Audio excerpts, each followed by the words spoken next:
Hey guys, Greg L., 60-second citizen here from the banks of the Ohio River in northern Kentucky with a 2025 recap. Basically, what was my 2025 like, and maybe some pearls of wisdom. Take it for what they are from me to you. 2025 for me and for the business was a big year of reevaluating, refitting, retooling, however you want to put it, and decluttering in a whole bunch of different ways, and I'll get into that in a minute. So turning to the Bible, Ecclesiastes 3 talks about a variety of seasons. There's a season for love, there's a season to kill, there's a season to heal. Whole bunch of different seasons it talks about. I couldn't find anywhere where it says, hey, this is the list of the most popular 1 through 10. Hey, this is the order you must do them in, 1 through whatever. In Romans 8:28 it says, and we know that in all things God works for the good of those who love him and who have been called according to his purpose. So with that in mind, I take from that despite the season, God has it. No matter what you're going through, God has it. And he's going to guide you through those seasons.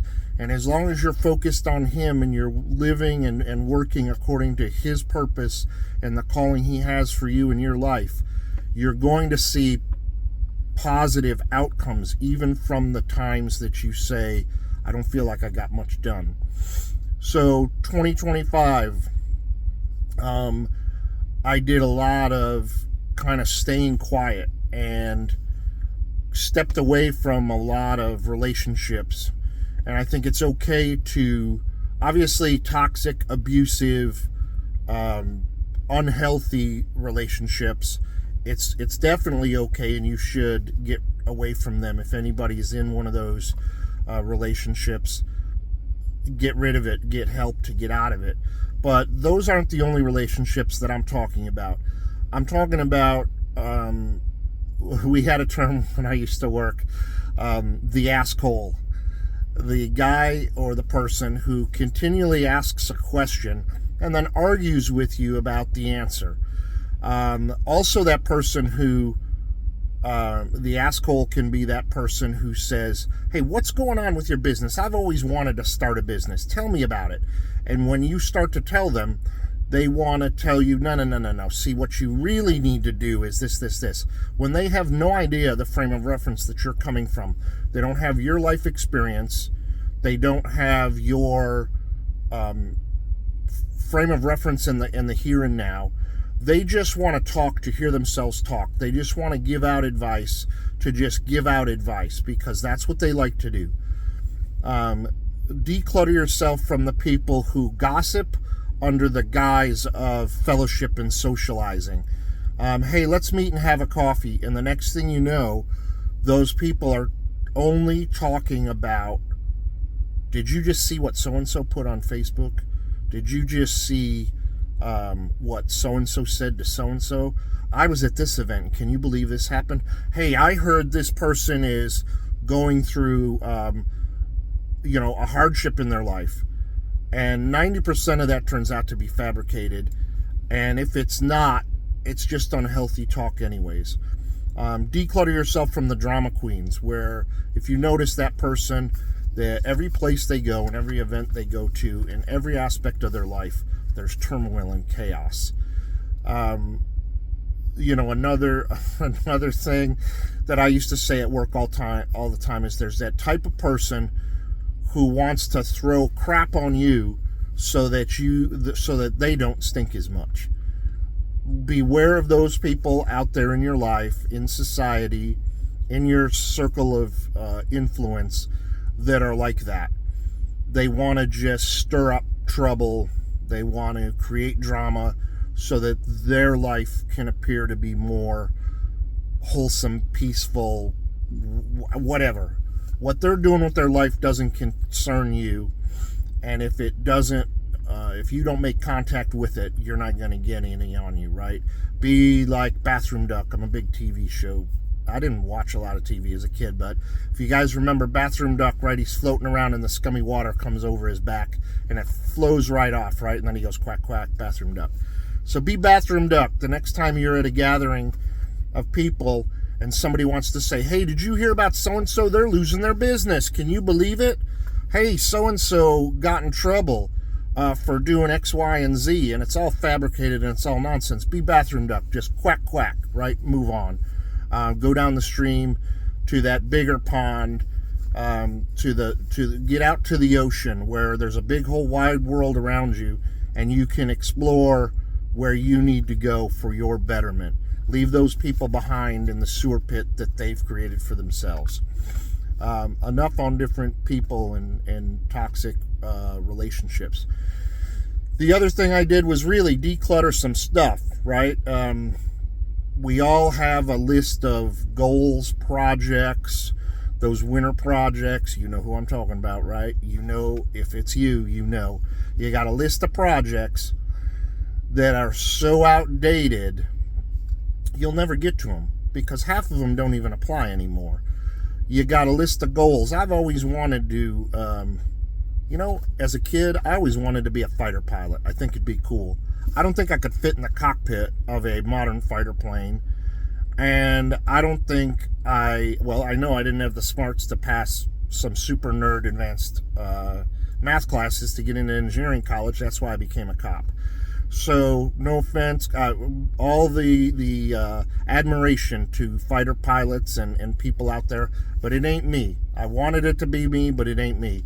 So for me to hold on to, and I know grown men out there now that are holding on to these ideas, one day I'm going to do X, Y, Z. It's okay to give up those goals as a fantasy. It was fun while it lasted. Move on. A lot of guys that retire from law enforcement end up drinking themselves to death, eating a gun, being miserable, getting another divorce because they don't know how to transition, because for years they've been the man. When I transitioned out of law enforcement, I was lucky enough to have the support of some good people currently in law enforcement at the time, and some people out that said, Greg, get a plan. So about a year before I retired, I had a plan. This year, I decluttered a lot of those goals and ideas I may have had, some ideas I had for my property that I found out a better way to do it. So stop basically going around your elbow to get to the other side of the world. Fight smarter, not harder. So go through your list of goals, and you should do it probably seasonally. And for that, I'm talking about the seasons of this year. Winter is a good time you're stuck inside. It's a good time to check things off your honey-do list, but it's also a good time to sit quietly and go, am I really ever going to do X, Y, Z? Am I ever going to go get that class or go do that? And then if you still want to hold on to them, then prepare yourself for them. Whether if you want to run a marathon, if you want to run a 5K because you've never run a 5K before, start training and get ready to go do that. But if you've never run a 5K, but it's your goal next year to run a marathon, that's a pretty lofty goal. Maybe you should focus, how do you eat an elephant? One bite at a time, right?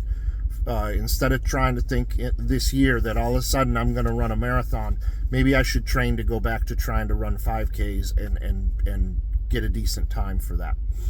So decluttering goals, decluttering physical stuff in your life, that's what I tried to do in 2025. I think it's also good to talk less and listen more. A lot of people, especially on social media, love to post what they're doing every day. Whether they post pictures of their meals every day, whether they post pictures of their workout every day. It's me again, I'm going to work. Oh, I hate my job. Oh, it's me at lunch. Here's what I'm eating. If you're that person, why are you doing that? Seriously question yourself. Why are you allowing the whole world into your inner thoughts and your inner being. And talk less, listen more, right? We were given one mouth and two ears for a reason. So talk less, listen more. For trying to do all of this, I did have a small group of people who either took offense to it or became extremely concerned for me. I had a coworker that started calling me pretty regularly, and all he wanted to do was gossip. Can you believe what happened at work? I don't work there anymore. I haven't worked there in almost 3 years now. I don't care as long as everybody's safe and healthy. I don't care who got promoted. I don't care who's going on what trip. I don't care. But it's easy to get sucked back into that world. My mother, love her to death. Some of you know her. She worried that I had become depressed because I stopped talking about what was happening every day. I'm driving somewhere, this or that happened, this or that. Who cares? Keep it to yourself. Work through things. The whole world doesn't need to know your problem or your successes, for that matter. If you need a pat on the back by everybody on Facebook because you went and did something, like you got up today and you went and worked out, look at me, give me a bunch of likes. Try and declutter that and use that energy for putting it into positive goals. The old adage of what weighs more, a pound of feathers or a pound of lead, right? The simple answer is they both weigh a pound. But a pound of lead could fit in the palm of your hand. A pound of feathers might fill a trash can. What I've found is when you can declutter your life of the toxic, wasteful, spinning your wheels nothingness, that you end up having that trash can. Maybe that was a wrong analogy, but you have a food grade drum, right? Full. You get rid of the feathers, which represent all the nonsense, and now you can take that dense pound of lead, the real density of your life and the density of those solid friendships and positive relationships you have, to include the Lord, and you have all that extra room in your drum to hold more positive things in your life, because the positive takes up way less in your heart and in your brain than the negative does. So work on trying to declutter that. That's what I tried to do. I know some of you, without mentioning any names, some of you this past year went through a lot of struggles in your life and a lot of crises, and I saw those struggles from afar, and I was there rooting in the wings for you all. And I want to tell you all that if you're one of those people, and you probably know, that I'm proud of you. I think you did as good a job as anybody, and realize it's still a work in progress. And I love y'all, and I'm glad you're still in my life for that and for what you went through. Going into 2026, and I'm going to close it out here, is that take all of that stuff now. Now you've got your empty food grade drum, and in the bottom of that is that solid foundation of that couple good ride or die friendship people you have, whether it's family or friends, a good foundation with the Lord, and now you have all of this space to move with intentionality. 2026, I want everybody that if you are facing things and you can declutter, make 2026 the year you move with intentionality. No more nonsense. No more list of stuff you will never get done. Those of you that are facing a decision, pray, put your faith in the Lord, get it more into the Word. I'm trying. I struggle to read any sort of a book, but I'm trying to every day read something from the Bible, and it's guiding me to make better decisions, to think clearer, and to understand that with all the seasons that we're all going on, He knows the path. He knows how the story ends. He knows the final chapter, and he knows, the end. When the lights go out for me, he knows how I will have lived my life. So, with that in mind, just move with intentionality. Make deliberate choices based on your relationship with the Lord. And you say, well, I don't know that I have a relationship with the Lord. Seek him out and let it be your own relationship. Stop looking at Christians around you and saying, I want what Johnny over there got. I want my walk to look like his. We're all different, and he's prepared a place for us based on us. So what he has in store for me is not what he has in store for you, but he knows what your outcome is going to be. So pour into him, move with intentionality. I hope to see you in 2026. I'm going to come back in a day or two and maybe talk about what we're going to do in 2026. But stay watching us on the Facebook page. Going to try and get better about Medical Mondays intentionally, right? And if you have any requests for training, things you want to see videos on, message me, email me. All my contact info will be down there. All right? Love y'all. Be blessed. Peace out.